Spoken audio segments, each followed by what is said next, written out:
Where does he claim to be God? It took me a while, but I began to realize that when I read the New Testament the way it's supposed to be read, from the perspective of those who understand the Old Testament, then Jesus very clearly claims to be God. I didn't want to go to John. Most people said, look at John. In the beginning was the Word was with God, the Word was God, and the Word became flesh and dwelt among us, and we beheld His glory, glory of the only begotten. Look, clearly Jesus is claiming to be God here. Well, number one, no, it's not Jesus talking, that's John talking. But number two, that's the Gospel of John. That's really, really late. I want to look at the beginnings of Christianity. I want to see how, from the very first part of the Christian message, Jesus is proclaimed as God. And so I went to the first Gospel, the Gospel of Mark. And it was precisely there where I read Mark chapter 14, verse 62, which when I understood what that verse was, it blew my mind. Here Jesus claims to be the Son of Man from Daniel. He claims to be the I Am from Exodus. And he claims to be the one sitting at the right hand of the power from Psalms 110, verse 1. Jesus very clearly claims to be God in Mark chapter 14, verse 62, when you understand its context.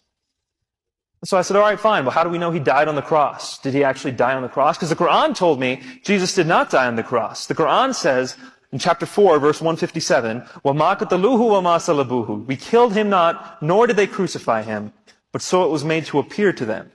So as a Muslim, I believed what the Quran told me. Jesus did not die on the cross. But Christians think Jesus certainly died on the cross. So this was a good litmus test right here. Which one's true? Which one's false? So I said, I'm going to study Jesus' death on the cross from a historical perspective. I want to see, did he actually die on the cross? And no matter how you look at it, whether you're an atheist, agnostic, Jew, Buddhist, however you look at it, if you're a historian and you're studying the evidence of Jesus' life, you have to conclude that he died on the cross. Every scholar who studies Jesus' life concludes that Jesus died on the cross. In fact, what they say is that if we can know anything about Jesus' life, it's that we know he died on the cross under Pontius Pilate. And the third thing, the issue of the resurrection, did Jesus rise from the dead? Again, if Jesus didn't rise from the dead, the Christian faith is in vain. So how can I know whether Jesus rose from the dead? Well, as luck would have it, God brought to town a debate. It was a debate on whether Jesus rose from the dead. It was between a Christian named Michael Licona and a Muslim, Shabir Ali, both very respected in their fields. And as I was watching the debate, I was still a Muslim. As I was watching the debate, I concluded that the Christian case was far stronger.